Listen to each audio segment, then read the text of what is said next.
नमस्कार. पुणे महापालिकेची निवडणुकीची रणधुमाळी सुरू आहे आणि आज आणि उद्या शेवटचा दिवस आहे फॉर्म भरायचा.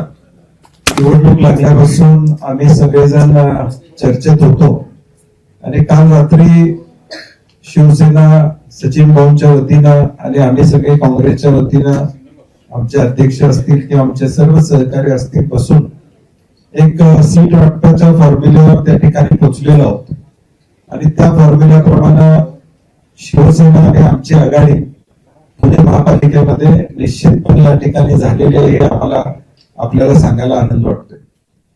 काही ज्या काही सीट वाटपामध्ये काँग्रेसच्या काही सीटा, शिवसेनेच्या काही सीटा ज्या एकमतानं फायनल झाल्या त्यांना आज एबी फॉर्म देऊन आज फॉर्म भरण्याच्या सूचना दिलेल्या आहेत.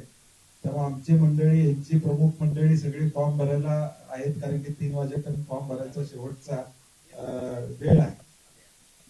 आजच्या प्रेसचा उद्देशच एवढा आहे, या पुणे महापालिकेमध्ये काँग्रेस आणि शिवसेनेच्या माध्यमातून एक चांगला पर्याय उभं करतात. गेल्या 7 वर्षात ज्या पुण्याचं वाटोळं लावलेलं आहे महायुतीनं, 5 वर्षाची सत्ता असेल, गेल्या 2 वर्षातला प्रशासकाचा काळ असेल आणि पुणे एक आंतरराष्ट्रीय शहर, आता दुर्दैवानं त्याची ओळख कायदा आणि सुव्यवस्थेच्या बाबतीत असेल, ट्रॅफिकच्या बाबतीत असेल, पाण्याच्या बाबतीत असेल, या सगळ्या बाबतीत एक निगेटिव्हिटी पुण्याबद्दल गेल्या 7 वर्षामध्ये महायुतीच्या काळामध्ये निर्माण झाली. आणि म्हणजे एक चांगला पर्याय पुणेकरांना देण्याची भूमिका काँग्रेस आणि शिवसेना म्हणून आमची राहणार आहे. मला वाटतं सचिन भाऊ बोलून मग आपण प्रश्न काय असतील तर घेऊ. आदरणीय सतीशजींनी सांगितल्याप्रमाणे सुरुवातीला मी दोघांच्या वतीने आपल्या मनापासून या निमित्ताने स्वागत करतो. आणि गेल्या तर ही प्रेस 2 दिवस अगोदरच झाली असती, परंतु गेल्या 2 दिवसाच्या दीर्घकाळच्या चर्चेनंतर काल अंतिम स्वरूप याला देण्याचं काम आम्ही या निमित्ताने केलेलं आहे.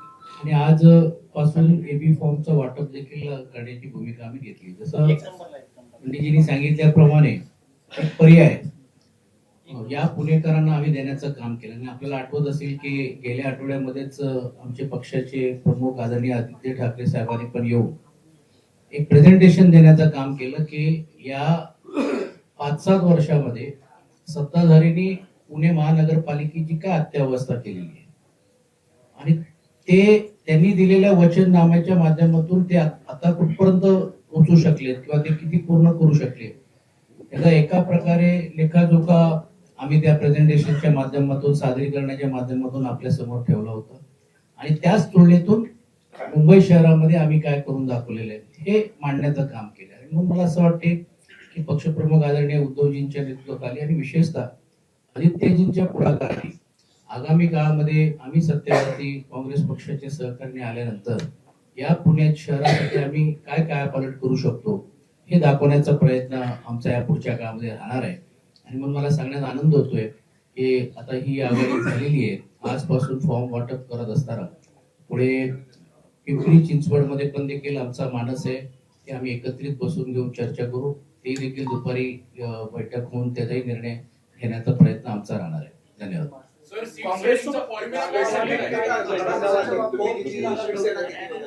काल आम्ही पहाटे 5 पर्यंत बसलेलो आहे चर्चा करत आणि एकमत आमचं काही सीटांवर झालेलं आहे. जवळजवळ 45 जागा या शिवसेनेनं एबी फॉर्म द्यायचा निर्णय घेतलेला आहे आणि आम्ही जवळजवळ 60 जागा एबी फॉर्म पहिल्या टप्प्यात देण्याचा निर्णय घेतलेला. आता आज आमचे फॉर्म भरून झाल्यानंतर राहिलेली चर्चा देखील बाकीचं पण एकमत झालेलं आहे आमचं.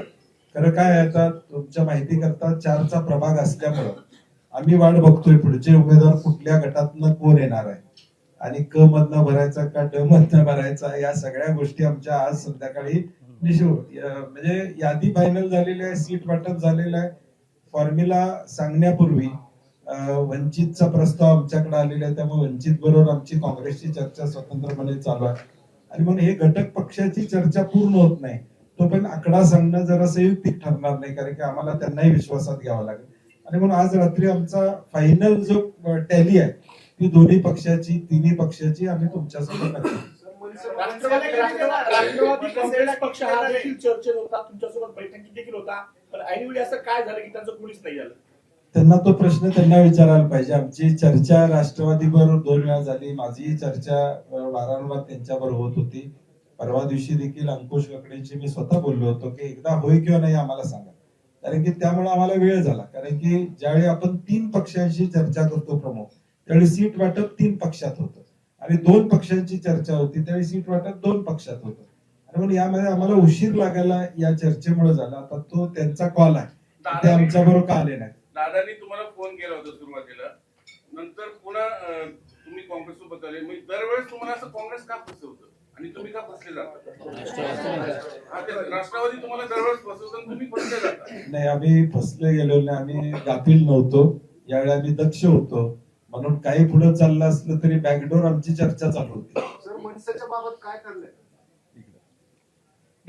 जसं सांगितल्याप्रमाणे की आमचे सीट शेअरिंगचा फॉर्म्युला आता झालेला आहे. घटक पक्ष आहेत, मग ते रासपाचा पक्ष आहे, आमच्याकडनं आरपीआयचे अर्जुन डांगलेजी आहेत, त्यांनाही आहे.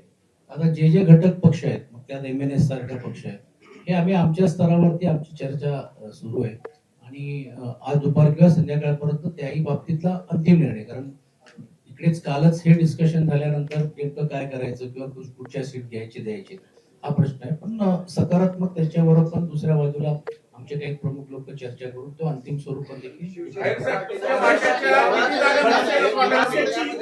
मनसेला किती जागा सोडणार? तुम्ही मनसेला किती जागा सोडल्या? मनसेला किती जागा सोडल्या? अजित पवारांनी खूप बराच काळ सत्ता भोगलेली आहे. पुण्यामध्ये पण काँग्रेस सोबत त्यांनी भोगलेली आहे. पण या दोघांमुळे काँग्रेसच्या मतांवर परिणाम होईल का? नाही, दोघांच्यामुळे काही परिणाम व्हायचं कारण नाही. कारण की शेवटी 7 वर्षाचा महायुतीचा भ्रष्ट कारभार हा लोकांच्या पुढे आहे. पुण्याची अवस्था काय आहे? आज पुण्याला 22 TMC पाणी लागते. ते पाणी देखील मिळवण्यासाठी तुमची सत्ता आहे म्हणता, मुख्यमंत्री तुमचे आहेत म्हणता, पालकमंत्री पुण्याचे आहेत म्हणता. मग त्या 22 TMC साठी महापालिकेला ट्रिब्युनल मध्ये का जावं लागतं? तुम्ही बैठक घेऊन ते 22 TMC पाणी का देऊ शकत नाही? ह्या महत्वाचं ना. मग दाखवायचंय का नाही करायचंय? मग सत्तेचा वापर तुम्ही स्वतःच्या फायद्यासाठी करताय का? या पुण्यातल्या तुम्ही पुण्यातला साधा पाण्याचा प्रश्न मुख्यमंत्री आणि उपमुख्यमंत्री दोन्ही सोडवू शकत नाही, तर मग याचा फायदा काय? म्हणजे उपयोग काय त्यांचा? त्यामुळे त्यांच्या मताचा काही परिणाम होणार नाही. लोक काँग्रेस शिवसेनेला मतदान या ठिकाणी करतील अशी आम्हाला खात्री आहे. मनसेबरोबर आमची वेगळी चर्चा चाललेली आहे. त्यांची एक खूप मोठी यादी होती, परत मग 2 चर्चा झाल्या. आदित्य शिरोडकरजी आमच्या वतीने त्यांच्याशी बोलत होते. त्याची शेवटची एक यादी 32 ची आलेली आहे आणि 21 पर्यंत तरी देखील आमची चर्चा हा अंतिम स्वरूपात झालेली आहे. अजून थोडेफार काहीतरी वर खाली करून घेऊन ती चर्चा होईल. पण मी यासाठी ऑन रेकॉर्ड बोलत नव्हतो की जोपर्यंत होत नाही तोपर्यंत आपण चर्चा करण्यात अर्थ नाही. तर पूर्ण झाल्यानंतर मग स्पष्टता आपल्याला बोलता आलं असतं. म्हणून ती चर्चा झाली.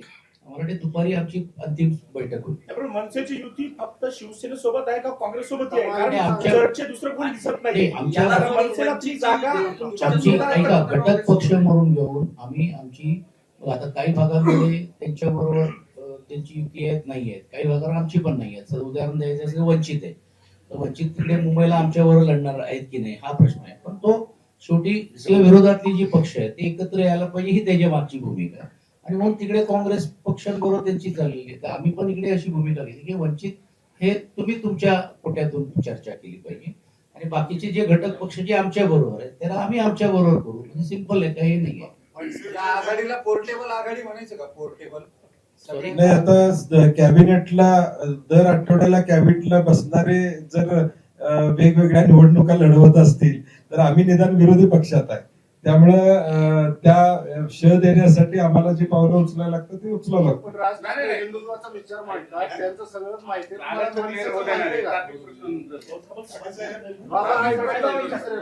मुद्दा काय आहे? तुम्ही मनसेला एक्झॅक्ट किती जागा सोडणार आहात? मी सांगितलं ना तुम्हाला ऑलरेडी बोललोय. आकडे येऊ देत नाही. काँग्रेस कसं करणार मग? पहिल्या टप्प्यामध्ये आकडा मी ऑलरेडी तुम्हाला सांगितलं 32 ची त्यांची यादी आहे. आमची 20-21 ची सकारात्मक चर्चा झालेली आहे. अजून त्यामध्ये वर खाली करून घेऊ, तो आम्ही चर्चा चालू आहे. निर्णय दृष्टिकोन येऊ. दोन्ही लॉक पक्षातून किती लावणार? फॉर्म भरले जाणार आहेत आज. दोन्ही पक्षातून फॉर्म दुपारी बोललो ना. भरणार आहे का काही form? आज त्यांचं झालंच नसल्यामुळे मग आमची चर्चा अंतिम व्हायची. त्यांच्याशी आता दुपारी चर्चा होऊन ते संध्याकाळी होईल. जो फॉर्म्युला आहे ना, तो फॉर्म्युला आमचा आहे त्यांचा तो होईल. तो त्यांचा विषय, कधी त्यांनी द्यायचं काय करायचं. ही आघाडी 165 जागांवर उमेदवार देऊ शकेल का? 100% आमच्याकडे उलट त्याच्यापेक्षा जास्त उमेदवार इच्छुक त्या ठिकाणी आहेत. इच्छुकांची संख्या कमी नाही आहे. 165 पेक्षा जास्त उमेदवार आमच्याकडे इच्छुक आहेत. आणि या इच्छुकांच्या संख्येवरून आम्हाला जो मेसेज येतो लोकांच्या मध्ये की जे महायुतीचा जो काही कारभार आहे तो लोकांना रुचलेला नाही, जे नवे वेगवेगळे कायदे केलेले आहेत, म्हणजे महापालिका ही स्वायत्त संस्था म्हणून आपण त्या ठिकाणी मानतो. हा पब्लिक डोमेन मध्ये विषय आलाय की नाही मला माहित नाही, परंतु 29 ऑगस्टला एक अध्यादेश कायदा करून या महापालिकेतल्या प्लॅनिंग ऑथॉरिटीचे अधिकार हे टाउन प्लॅनिंग डेप्युटी डायरेक्टरला दिले. म्हणजे आता कमिशनरला महापालिकेत किंमत नाही आहे. डीपीचे अधिकार टाउन प्लॅनिंग आता डीपी महापालिका करते. त्यात स्ट्रक्चरल प्लॅन नावाचा एक कायदा टाकून, एक शब्द टाकून त्याचे अधिकार एका विशिष्ट तारखेनंतर जॉईंट डायरेक्टर टाउन प्लॅनिंगला दिले. म्हणजे आता महाराष्ट्रातल्या कुठल्याही महापालिकेचा कमिशनर, महापौर, निवडून आलेला नगरसेवक हा बॉस नाही आहे. आता त्या महापालिकेचं प्लॅनिंग सुद्धा जॉईंट डायरेक्टर टाउन प्लॅनिंग करणार. हे अधिकार महापालिकेचे काढून घ्यायला चाललेले आहेत. त्याच्या विरुद्ध आमचा लढा असणार आहे. लोकशाही या महापालिकेमध्ये टिकली पाहिजे. कायद्याच्या माध्यमातून स्वतःच्या हातात सगळे अधिकार. आता जॉईंट डायरेक्टर कुणाचं ऐकणार? मुख्यमंत्र्यांचंच ऐकणार. आणि म्हणून हे सगळे विषय अनेक आहेत की जे विषय घेऊन आम्ही लोकांच्या पर्यंत जाणार आहोत.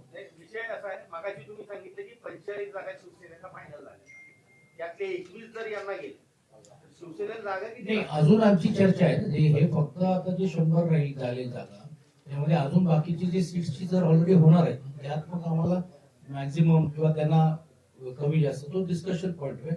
तेही आपण 90% झालेले आहेत. काही ठिकाणी आम्हाला असं वाटतं की इकडे यांनी करावं, कारण कसं आहे शेवटी प्रभाग रचना आहे 4ची.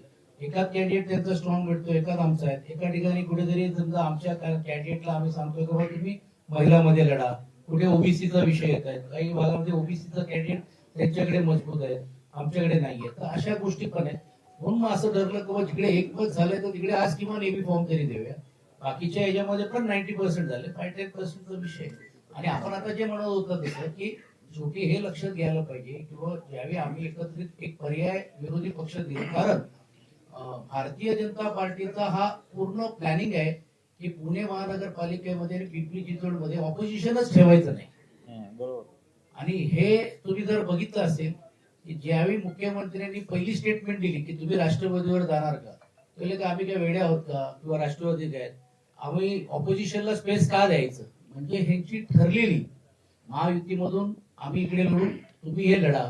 आणि ऑपोजिशनचा स्पेस करत असताना जे डाव रचण्याचा प्रयत्न केला की आमच्याच घटक पक्षाला गेले 2 दिवस चर्चा करतो काहींना राजकीय आजार झाले, आता ते दिसेलच थोड्या दिवसात पुढचे आजार झाले, काही चर्चेमध्ये होते, करतोय म्हणून सांगितलं आणि मग नंतर त्यांनी माघार घेतली. तर आम्हाला तर हे पूर्ण प्लॅनिंग हा त्यांचा असा आहे की या विरोधी पक्षाचे उमेदवारच राहता कामा नये. म्हणून कोणीतरी अगोदर विचारलं की तुमची 165 आहेत का. आता परिस्थिती अशी आहे की त्यांच्यातले अनेक लोक आमच्या संपर्कात यायला मागतात. ते आमच्याकडे सांगतात की थांबा जरा, एक दिवस थांबा. आणि आता स्पष्ट बोलायला हरकत नाही, काही भागांमध्ये तोही स्ट्रॅटेजीचा भाग आमचा आहे. म्हणूनच आम्ही उद्यापर्यंत आम्ही फॉर्म्स एबी फॉर्म्स पण आम्ही वाटप करणार. पण एक गोष्ट नक्की आपल्या माध्यमातून पुढे करायला हे समजायला पाहिजे की विरोधी पक्ष म्हणून जर हे सत्यामध्ये जर परिवर्तन करायचं जे लोकांच्या मनामध्ये, तर हा पर्याय हा काँग्रेस आणि हा शिवसेना असू शकतो. कारण राष्ट्रवादी काँग्रेस पक्ष हा सत्तेचाच पक्ष, ज्याचा उल्लेख बंटीजींनी केला की त्यांना काही गोष्टी करता आल्या असत्या, ते फेल झालेले आहेत. आणि ऑपोजिशनचा स्पेस राहू नये म्हणून ती एक स्पेस तयार करायचं आणि नंतर मग परत सत्तेत सामील व्हायचं. म्हणजे एवढंच जर वाटत असेल तर राष्ट्रवादी अजितदादा गटाने हे जाहीर केलं पाहिजे की बाबा महानगरपालिकेमध्ये आम्ही बहुमतावर आलो, तर आम्ही बहुमत आम्हाला मिळालं नाही तर आम्ही भारतीय जनता पार्टीवर जाणार नाही, हे जाहीर करावं त्यांनी. म्हणजे आम्ही समजतो हा आहे ना, खरोखरच एक विरोधी पक्षाची भूमिका घेऊन लढायचंय. म्हणजे बोलायला वेगळं बोलायचं, कॅबिनेटमध्ये एकत्र बसायचं आणि 15 दिवसाचा म्हणजे काय म्हणतात तात्पुरता घटस्फोट घ्यायचं आणि परत आम्ही एकमेकांशी एकत्रित बोलून घेऊन गप्पा मारायची अशी भूमिका त्यांची दिसते.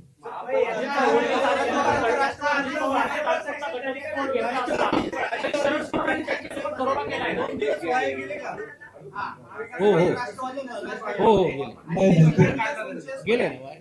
नाही, ते गेले ना, त्यांचा आता निर्णय झाला. मी म्हणलं तसं स्थानिक पातळीवरचा निर्णय अनेक पक्षांसाठी नाही नाही नाही, तिथलाच विषय आहे ना तो, तिथलाच विषय आहे. आता काही ठिकाणी आता नागपूरला राष्ट्रवादी बरोबर युती आमची त्या ठिकाणी झालेली आहे. हा लोकल लेवलचा विषय, इथं तर आमच्या बरोबर नाही. नाही, त्याचा फटका बसणार नाही. लेवलचा विषय होता. स्थानिक पातळीवर तिन्ही म्हणजे महाविकास आघाडी आणि अजित पवार यांची एकत्रित बैठक झाली, जागा वाटापासून सूत्र ठरलं, सगळं झालं. असं असताना मग काँग्रेसने वरच्या प्रदेशच्या नेत्यांनी ऐन वेळी का भूमिका अशी घेतली की अजित पवारला बरोबर नाही घेतली. ऑफिशियली कुठलीही बैठक किंवा ऑफिशियली चर्चा झाली नव्हती. शेवटी प्रस्ताव येत असतात, अनेक गोष्टी होत असतात. शेवटी प्रदेशवरून एखादा निर्णय होतो की आघाडी कुठली करायची, आणि मी प्रभारी असल्यामुळे यांच्याशी चर्चा करत होतो. काय नेमकं त्यांच्या मनात आहे ते तरी घ्या म्हणलं, बघूया तरी त्यांचं मन ओळखता येते का, प्रयत्न केला, आम्ही ओळखता आलं नाही. म्हणजे याचा अर्थ आणि स्थानिक हे पातळीवर मन- त्यांनी परस्पर निर्णय नाही, घेतला आणि होता. हे अजिबात नाही, माझ्याशी चर्चा केली होती. चर्चा केली होती. तुमची नाशिकमध्ये आणि आमचा स्टँड हा पहिल्यापासून क्लिअर होता की कुठल्याही प्रकारे अजितदादा गटावर आम्ही जाणार नाही किंवा चुकीची चर्चा होणार नाही. त्यांना एवढंच जर असेल तर त्यांनी सत्तेतून बाहेर पडावं, आम्ही चर्चा करायला पण तयार आहोत. सर तरी पण काँग्रेस करत होता ना तुमच्या नाही, ते ऑफिशियली नाही बोललो, अनऑफिशियली तर होतं. मनसेला बरोबर घेतलंय काँग्रेसनं नाशिकमध्ये. पुण्यामध्ये तशीच परिस्थिती अप्रत्यक्षरित्या ते सेनेबरोबर तुमच्या सोबत येत आहे. मुंबईमध्ये असं नेमकं काय घडलेलं होतं? नाही, मला वाटतं आपण गेल्या आता नगरपालिका नगरपंचायती देखील महाराष्ट्रामध्ये झाल्या. आता परिस्थिती अशी आहे, 10-10 वर्षांना 7-7 वर्षांना या निवडणुका व्हायला लागल्या. आमच्या दृष्टीनं मुद्दा काय आहे की त्या शहराला आम्ही काय पर्याय देतोय. आणि मग मगाशी म्हटलं पाण्याचा प्रश्न आहे. आता पुण्याचा विचार केला तर नवले ब्रिज हा एक ऍक्सिडेंटचा झोन झालेला, ते प्रश्न आमच्यासाठी महत्वाचे.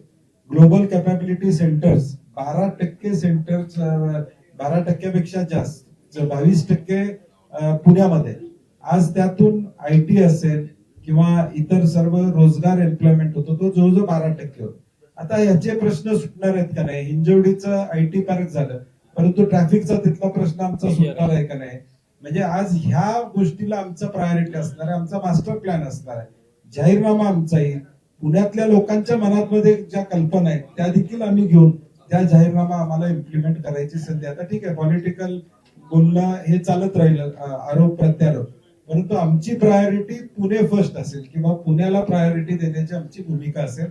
पुण्यातल्या मध्यमवर्गीयाला, महाराष्ट्रातून या पुण्यामध्ये नोकरीसाठी आलेला सामान्य माणूस, इथला सामान्य माणूस, याला कसा न्याय देता येईल ही आमची भूमिका असणार. आणि आमचा जाहीरनामा येत्या 2-4 दिवसामध्ये 4 किंवा 5 तारखेला आम्ही एकत्रितपणे आम्ही तो करू. त्यामध्ये आपल्याला दिसेल की पुण्यातल्या प्रत्येक घटकाला न्याय देण्याची आमची भूमिका असेल. तुमचा प्रमुख विरोधक कोण, भाजप की दोन्ही राष्ट्रवादी?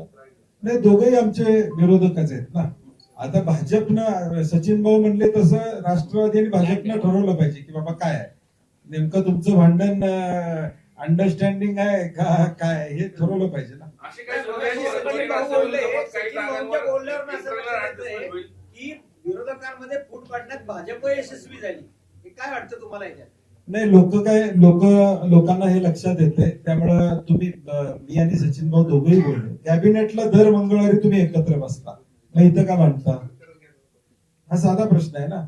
त्यामुळे हे लोकांना देखील लक्षात आलं, हे फसवा लागलेत आम्हाला, इलेक्शन पुरता आमचा वापर करायला लागले.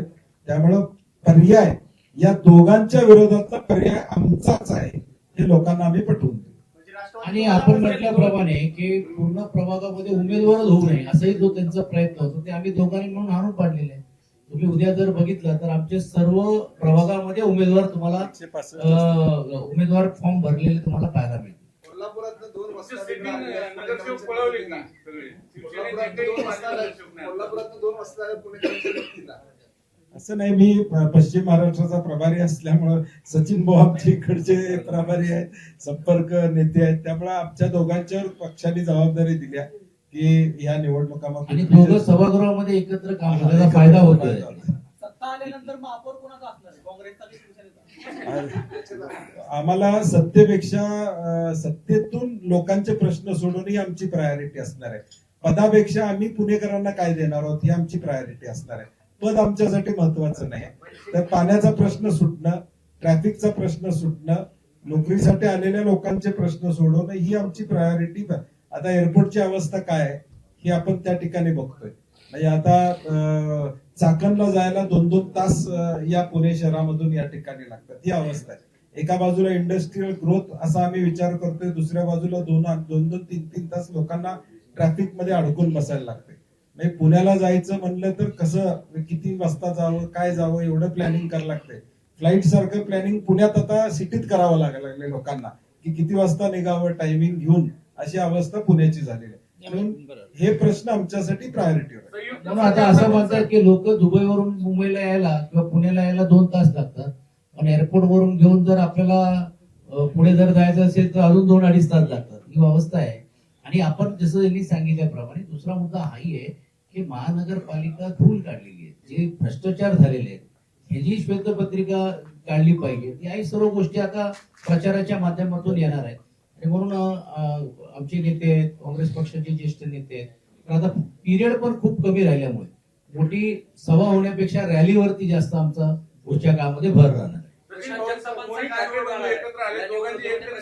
प्रशांत जगताप आता काँग्रेस मध्ये आलेले आहेत, त्यामुळं आमच्या कालच्या बैठकीला असू दे, परवाच्या बैठकीला असू दे, ते सक्रिय आहे. मग काँग्रेसचे कार्यकर्ते म्हणून त्यांचा रोल हा जसा आमच्या इतर काँग्रेसच्या कार्यकर्त्यांचा आहे तसा असणार आहे. आणि मगाशी म्हणल्याप्रमाणे जाहीरनाम्यात आमच्या अनेक गोष्टी असणार आहेत. झोपडपट्टीवासियांचा विषय पुण्यातला असू दे किंवा वेगवेगळे विषय जे काय असतील तेही विषय आम्ही पुढच्या काळामध्ये घेऊ. नेमकं पुण्यामध्ये मी पहिलंच वाक्य वापरलं होतं, पुण्यनगरी किंवा विद्येचं माहेरघर म्हणून ओळखलं जातं. आज गुन्हेगारी एवढी प्रचंड वाढलेली आहे पुण्यात की कोयता गँगचं वर्चस्व पुण्यात आहे का, अशी अवस्था झालेली आहे. ऐका, परवा शहराध्यक्ष म्हणाले की मनसेसाठी आम्ही काँग्रेसचं स्टेज शेअर करणार नाही, असं काँग्रेसचं नाही, मला वाटतं त्याच्यावर 2 दिवस जाऊ देत आपण, जरा थोडं क्लॅरिटी येऊ दे, मग बोलूया. प्रचाराला यावी कसं आहे की वेगवेगळे महानगरपालिकेमध्ये सर्व जे हे नेते बिझी राहणार, म्हणून आम्हीच ठरवलेलं, म्हणजे त्यांनी आणण्यापेक्षा हा पॉलिटिकली आमचा एक स्ट्रॅटेजीचा भाग आहे की सभापेक्षा जास्त रॅलीवरती भर राहणार. आता रॅलीमध्ये साहेबांना आणायचं आहे, दोन्ही मोठ्या साहेबांना आणायचं आहे की आदित्यजींनी आणायचंय, जसं जसं वेळेनुसार कर, कारण पिरियड कमी राहील. आणि आपल्याला सर्वांनाच माहिती आहे की दोन्ही प्रमुख नेते मुंबईमध्ये जास्त वेळ, ठाणा, कल्याण याच्यामध्ये, त्यातून नाशिक आहे, त्यातून इकडे देखील नक्कीच आदित्यजी आणि बाकी सर्व नेते मंडळी येते. दोन्ही ठाकरे बंधूंच्या सभा पुण्यात होणार नाही, सभा मी बोलणार नाही, तेव्हा आमच्या हातात ठरवायचं. पहिले एबी फॉर्म तर भरू द्या, मग नंतर सभेचा बघूया. नाही, असं काही नाही. आदित्यजी 2 वेळा येऊन गेलेले आहेत आणि परत पण देखील येतील, असं नाही का नाही आहे. आता सभा घ्यायची का रॅली तो आम्ही ठरवू. धन्यवाद. आपण सर्वजण आल्याबद्दल आपले सर्वांचे मनापासून आभार. एबीपी माझा, उघडा डोळे बघा नीट.